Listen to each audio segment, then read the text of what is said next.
बिस्मिल्लाहिर्रहमानिर्रहीम। अस्सलाम वालेकुम। नाज़रीन इकराम, इसराइल की जानिब से ईरान पर हमले के लिए तैयारियां शुरू कर दी गई। खित्ते में जंगी तैयारों और भारी असले की मुंतकली का अमल शुरू। खलीज के इलाके में अस्करी ताकत का मुजाहरा करने के लिए अमरीकी और इसराइली जहाज तैनात। दूसरी जानिब इसराइली अखबारात ने दावा किया है कि आइंदा चंद माह में तेल अबीब और रियाज में सफारती ताल्लुकात कायम होंगे, जबकि इसराइली सीक्रेट सर्विस मोसाद और अमरीकी CIA ईरान में मजीद अहदाफ को टारगेट करने के लिए मुतहर्रिक है। 20 साल से ईरान के जौहरी प्रोग्राम के खिलाफ मुतहर्रिक खुफिया एजेंसियों का दावा है कि ईरान अपने जौहरी प्रोग्राम को मुकम्मल करने के बिल्कुल करीब पहुंच चुका है। जौहरी हथियारों की तैयारी के साथ ही इसराइल ईरान का सबसे बड़ा टारगेट होगा। वीडियो की तफसील में जाने से पहले तमाम दोस्तों से गुजारिश है कि वीडियो को आखिर तक मुलाहिजा करें ताकि खित्ते में तेजी से बदलती सूरत हाल से आप आगाह रह सकें।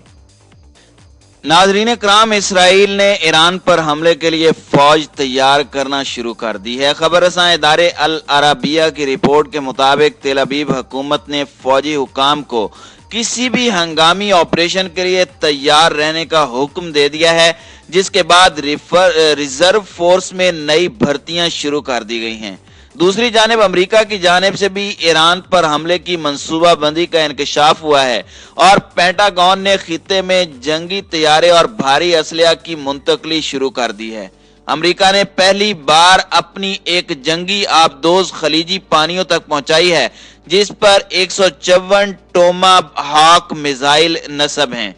दूसरी जानिब ईरान का कहना है कि वो खलीज में पहुंचाए गए अमेरिका के जदीद तरीन हथियारों का साबित कदमी से मुकाबला करने के लिए तैयार है और दोनों ममालिक की फिजाई, बर्री और बहरी अफवाज की किसी भी कार्रवाई का भरपूर जवाब दिया जाएगा।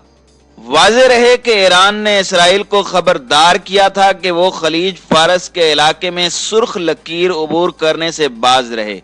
तेहरान हुक्काम की जानिब से जारी बयान में तंबीह की गई कि सदर ट्रंप ने अगर 20 जनवरी को इंतकाले इक्तदार से पहले किसी भी तरह की मुहिम जुई की कोशिश की तो उसका मुंह तोड़ जवाब दिया जाएगा। इससे कबल अमरीकी बहरिया ने ऐलान किया था कि एटमी आबदोज खलीज के इलाके में तैनात कर दी गई है। इस आबदोज को खित्ते में भेजे जाने पर माहिरीन ने इकदाम को ईरान के खिलाफ अस्करी ताकत का मुजाहरा करार दिया था। इसके रद्द अमल में ईरानी वजारत खारजा के तर्जुमान सईद खतीब ज़ादा ने कॉन्फ्रेंस में कहा कि हर एक जानता है कि ईरान के लिए खलीज फारस की कितनी अहमियत है, जबकि कौमी सलामती के हवाले से ईरानी पॉलिसियां किसी से मख्फी नहीं हैं। दुनिया जानती है कि ईरान की रेड लाइंस को पार किया गया तो फिर खतरात कितने शदीद तर हो जाएंगे। नाज़रीन इकराम, याद रहे कि नवंबर में ईरानी जौहरी साइंसदान मोहसिन फखरीजादे को हमला करके शहीद कर दिया गया था, जिसके बाद तेहरान हुकूमत की जानिब से इसराइल पर हमले की जिम्मेदारी आयद की गई थी। ईरान की जानिब से तुंदो तेज बयानात को अमेरिका और इसराइल ने फौजी कार्रवाई से ताबीर किया और उन्हें खलीज में अपनी अस्करी कुव्वत मुंतकिल करने का बहाना बना लिया है। इसी दौरान इसराइली अखबार यरूशलेम पोस्ट ने दावा किया है कि सऊदी अरब 2021 के आखिर तक इसराइल के साथ सफारती ताल्लुकात कायम कर लेगा। इसराइली अखबार यरूशलेम टाइम ने अपनी एक रिपोर्ट में लिखा कि इसराइली हुकाम को पूरा यकीन है कि तेल अबीब और रियाज के दरमियान 2021 के आखिर तक सफारती ताल्लुकात कायम हो जाएंगे। रिपोर्ट में लिखा है कि इसराइली हुकाम को पूरा यकीन है कि रियाज और तेल अबीब के ताल्लुकात मामूल पर लाने के अमल को जल्द पूरा कर लिया जाएगा और अगले 12 महीनों में इसके नतायज बरामद होने लगेंगे। ताहम वाज़ेह रहे कि हालिया दिनों में इस तरह के दावों के बारे में सीनियर इसराइली हुकाम के बयानात में तजादात पाए जाते हैं। इसके साथ ही इसराइली वजारत खारजा ने भी इस बारे में अभी तक कोई बाज़ाब्ता बयान जारी नहीं किया। तकरीबन एक हफ्ते पहले सेहूनी हुकूमत की इंटेलिजेंस के वजीर यूसी कोहन ने कहा था कि अगले कुछ बरसों में सऊदी अरब के साथ मुआहदा हो सकता है, लेकिन यह मुआहदा ट्रंप के व्हाइट हाउस से निकलने से पहले नहीं हो पाएगा। नाज़रीन इकराम, इसराइल उन चंद ममालिक में शामिल है जिनके पास ईरानी सरजमीन पर एक इंतहाई अहम हदफ को निशाना बनाने की वजह और सलाहियत दोनों मौजूद हैं, लेकिन एक बात पर एक अमूमी इत्तिफाक राय मौजूद है, वो ये कि इसराइल मोहसिन फखरीजादे से भी पहले इस नौयत की कार्रवाइयां कर चुका है। 2010 से 2012 के दरमियान ईरान के जौहरी प्रोग्राम से मुंसलिक कम अज कम 4 साइंसदानों को कत्ल किया जा चुका है, जबकि एक हमले में एक साइंसदान शदीद जख्मी हुआ था। सिर्फ यही खुफिया कार्रवाइयां नहीं हैं जिन्हें मुबैना तौर पर इस्राएली सीक्रेट सर्विस मोसाद से मंसूब किया जाता है। इसराइल के institute for national security studies से मुंसलिक रेजिमेट कहते हैं कि मोसाद ज्यादातर ऐसी खुफिया कार्रवाइयों की जिम्मेदारी कबूल नहीं करता, क्योंकि कोई भी नहीं चाहता कि ईरान की मुमकिना जवाबी कार्रवाइयों को उसे जवाज मिले। इसराइली उमूर के माहिर का इतराफ करते हुए कहना है कि यकीनन जब बात ईरान और खुफिया कार्रवाइयों की हो, खास तौर पर उसके जौहरी प्रोग्राम के खिलाफ, तो ऐसे बहुत कम ममालिक हैं जो उसके जौहरी प्रोग्राम को रोकने में इतनी ज्यादा दिलचस्पी रखते हैं। आमतौर पर मोसाद या CIA या दोनों मुश्तरका तौर पर ये काम करते हैं। ये दोनों एजेंसियां काफी अरसे से ईरान के जौहरी प्रोग्राम को खुफिया कार्रवाइयों के जरिए मुबैना तौर पर नुकसान पहुंचाने की कोशिश कर रही हैं। ये कार्रवाइयां तकरीबन 20 साल से जारी हैं और ये यकीनन सब कुछ खुफिया हो रहा है।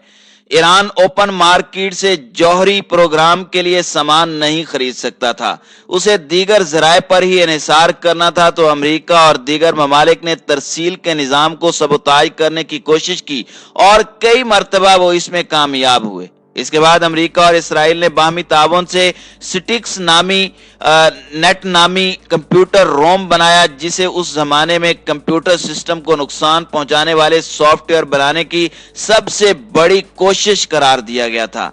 इस मालवेयर का हदफ ईरान का नतंज जौहरी पावर प्लांट था। 2007 से 2010 तक ये न्यूक्लियर पावर प्लांट मुसलसल साइबर हमलों का निशाना रहा और जिसके नतीजे में एक अंदाजे के मुताबिक इस प्लांट में सेंट्रीफ्यूजिस का 5वां हिस्सा नकारा हो गया था। इसके बाद जनवरी 2010 में मोटरसाइकिल बम के एक धमाके में ईरान के जौहरी साइंसदान मसूद अली मोहम्मद को शहीद किया गया। वो उन 4 साइंसदानों में से पहले थे जिन्हें अगले 2 बरसों में कत्ल किया गया। 27 नवंबर 2010 को न्यूट्रॉन एक्सपर्ट माजिद शहरयारी को उनकी गाड़ी में बम नस्ब करके हलाक किया गया। उसी रोज ऐसे ही एक हमले में उनके साथी फरीदून अब्बासी शदीद जख्मी हुए। इसके बाद जुलाई 2011 में माहिर तबियात दरवेश रजाई नयाद को उनके घर के सामने गोली मारकर हलाक किया गया, जबकि जनवरी 2012 में मुस्तफा अहमदी रोशन को भी एक धमाके में हलाक किया गया। इन तमाम शहादतों के बाद भी ईरान ने 2015 के बाद जौहरी सलाहियत बढ़ाने में काबिल जिक्र पेशरफ्त की। इस सूरत हाल ने इसराइल को मजबूर किया कि वो ऐसा कुछ करे कि ईरान का जौहरी प्रोग्राम ताखीर का शिकार हो। नाज़रीन इकराम, गुज़श्ता 2 दहाइयों के दौरान की जाने वाली इसराइली कार्रवाइयों ने ज्यादा से ज्यादा जो फायदा दिया है वो ये है कि उनकी वजह से ईरानी जौहरी प्रोग्राम ताखीर का शिकार हुआ है, और ये भी कोई ऐसी बात नहीं है कि जिसे नजरअंदाज किया जा सके।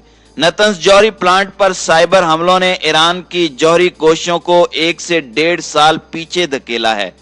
खुफिया कार्रवाइयां ईरान को एक जौहरी ताकत बनने से नहीं रोक सकती, सिर्फ इसमें ताखीर कर सकती हैं, लेकिन ताखीर करवाना भी एक हिकमत अमली है। इसराइल का मौक़िफ़ ये है कि और कुछ नहीं कि ईरान पर ज्यादा से ज्यादा दबाव डाला जाए और ज्यादा से ज्यादा उस पर पाबंदियां लगाई जाएं, तो ईरान मुज़ाकरात और ज्यादा रियायतें देने पर मजबूर होगा, और जब तक ये नहीं होता उस वक्त तक उसके जौहरी प्रोग्राम में जितना मुमकिन हो ताखीर करवाई जाए।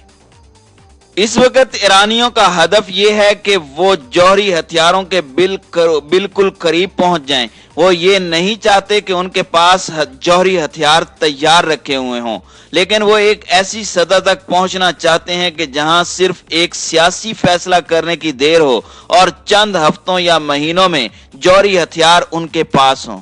इसराइली माहिरीन का कहना है कि इस वक्त यही सियासी बहस है कि क्या इसराइल ये कबूल कर ले कि ईरान इस सतह पर पहुंच जाए। कुछ लोग कहते हैं नहीं, लेकिन कुछ कहते हैं कि इसे रोकना नामुमकिन है। جب آپ کے سامنے ایران جیسا ملک ہو جس کے پاس ٹیکنالوجی، صلاحیت اور عزم ہو تو اسے روکنا بہت مشکل ہے۔